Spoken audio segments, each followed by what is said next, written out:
Assalamualaikum warahmatullahi wabarakatuh. Baiklah adik-adik, hari ini kita akan belajar bahasa Indonesia kelas 11 mengenai teks ceramah. Nah, di dalam teks ceramah pertemuan pertama ini kita akan membahas 4 subbab. Yang pertama mengenai perbedaan antara ceramah, khotbah maupun pidato. Yang kedua berhubungan dengan metode pembacaan teks ceramah, jenis informasi, serta struktur yang berhubungan dengan teks ceramah. Nah, kita masuk yang pertama. Yang pertama ada namanya metode pembacaan. Nah, metode pembacaan di dalam teks ceramah ini kita bagi menjadi 4. Yang pertama ada namanya impromptu, ada yang namanya naskah, hafal maupun ekstemoran.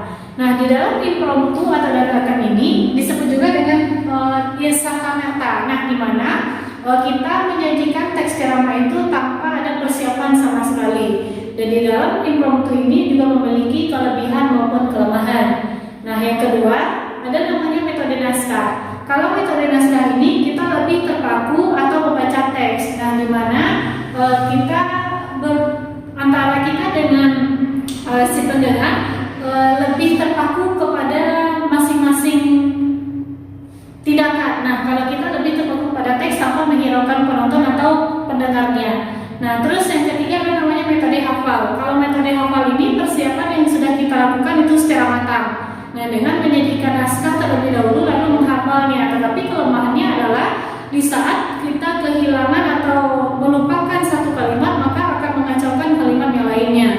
Nah, terus yang keempat ada namanya metode ekstemoran. Kalau metode ekstemoran ini hampir sama juga dia dengan metode naskah, tetapi lebih mengacu pada poin-poin besarnya saja atau kerangka besarnya saja. Itu yang gunanya adalah sebagai alat bantu. Nah, jadi untuk yang keempat metode pembacaan ini dia memiliki kelebihan dan kelemahan tergantung kita menggunakan yang mana. Nah, yang kedua ada namanya perbedaan. Perbedaan antara ceramah, khotbah maupun pidato.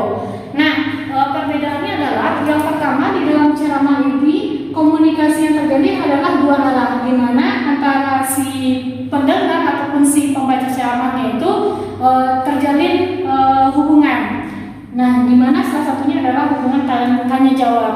Terus yang kedua, di dalam teks ceramah ini durasi yang diberikan lebih lama. Nah, di dalam ceramah ini durasi yang diberikan biasanya lebih lama dan itu lebih terpaku di saat kita memberikan teks ceramah itu sendiri. Dan di mana teks ceramah ini sifatnya lebih membahas mengenai topik yang sifatnya menyeluruh. Nah, di dalam teks ceramah ini yang biasanya memberikan ceramah disebut dengan penceramah. Dan ada juga kriteria lainnya. Terus yang di dalam khotbah ini komunikasi yang terjadi adalah satu arah. Nah, di mana antara si pendengar mau dengan si pembaca khotbah itu tidak ada tanya jawab sama sekali. Terus durasi yang diberikan lebih singkat atau durasinya itu tertentu ya, dibatasi. Terus yang ketiga, ini biasanya dilakukan di tempat-tempat tertentu. Dilakukan di tempat bahkan di waktu tertentu.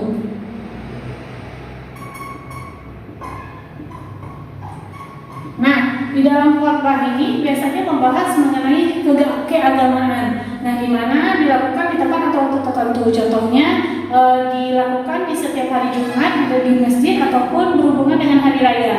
Nah, khotbah ini tidak hanya berkaitan dengan orang-orang Islam saja, tapi juga berhubungan dengan agama lain. Jadi topik dari khotbah itu sebenarnya berhubungan dengan keagamaan. Terus yang ketiga adalah namanya pidato. Nah, pidato ini hampir sama dengan khotbah. Komunikasi yang terjadi itu hanya satu arah karena waktunya lebih dibatasi. Terus yang kedua, topiknya lebih menyeluruh. Nah, bisa berkaitan dengan dunia pengetahuan, pendidikan dan sebagainya.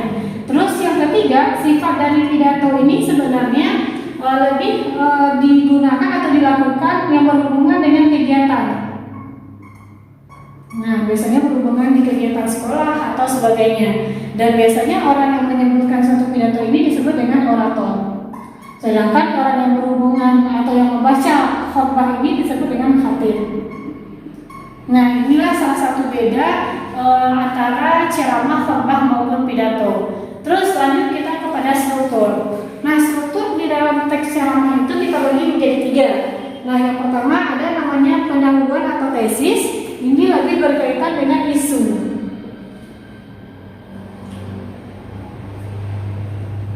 Isu atau permasalahan. Nah, di dalam pendahuluan atau tesis ini, sebelum kita masuk ke isi, kita harus menjabarkan dulu atau memuat suatu pembuka mengenai topik yang akan kita bawakan. Terus yang kedua berhubungan dengan juga pandangan umum.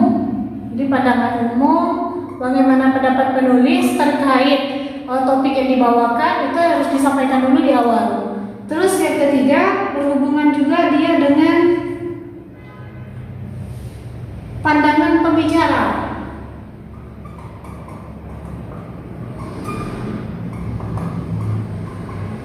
Nah, itu dia.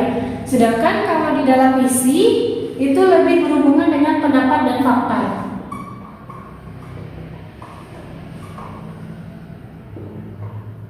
Nah, di dalam isi atau rangkaian argumen inilah yang berkaitan dengan topik yang akan kita bahas. Terus yang ketiga ini namanya penutup atau penegasan kembali. Di dalam penutup atau penegasan kembali ini berisi simpulan ataupun berisi rangkuman atau berhubungan juga dengan penegasan kembali pendapat sebenarnya.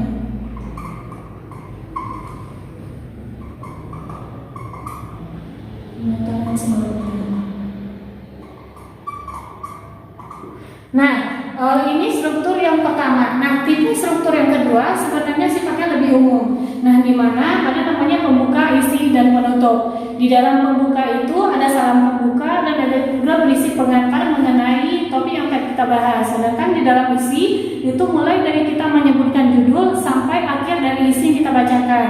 Terus di dalam penutup itu berupa simpulan atau rangkuman ataupun penegasan kembali serta ditutup dengan salam penutup. Nah, itu dia untuk kategori struktur. Nah, yang keempat ada namanya jenis informasi. Nah, jenis informasi ini salah satunya kita temukan di dalam teks ceramah ya. Terus yang pertama ada namanya jenis informasi berdasarkan fungsi. Nah, artinya adalah informasi yang bergantung pada materi dan juga kegunaan informasinya. Jadi informasinya itu ada berhubungan dengan edukasi, ada juga yang berhubungan dengan fiksi atau hayalan ataupun menambah pengetahuan. Itu dia yang pertama. Yang kedua ada namanya informasi berdasarkan bidang kepentingan. Nah, di dalamnya ini menyangkut keselamatan atau kelangsungan hidup. Nah, jadi di dalamnya tidak hanya itu juga menyangkut perubahan dan pengaruh pada kehidupan serta berhubungan juga dia dengan cara atau kiat baru yang praktis. Jadi berguna bagi si pembacanya. Terus yang terakhir itu peluang bagi pembaca untuk memperoleh sesuatu. Terus yang ketiga ada informasi berdasarkan lokasi peristiwa. Ini berhubungan di mana tempat kejadian berlangsung. Itu berhubungan dengan daerah yang sifatnya nasional ataupun internasional. Terus yang keempat ada informasi berdasarkan bidang kehidupan. Kalau bidang kehidupan ini lebih berdasarkan bidang-bidang kehidupan yang ada di dalam dunia ini. Jadi bisa berhubungan dengan pendidikan, bisa berhubungan dengan olahraga, sastra, budaya, iptek dan sebagainya. Sedangkan yang terakhir berhubungan dengan informasi berdasarkan format kejadian. Kalau format penyajian itu, format penyajian.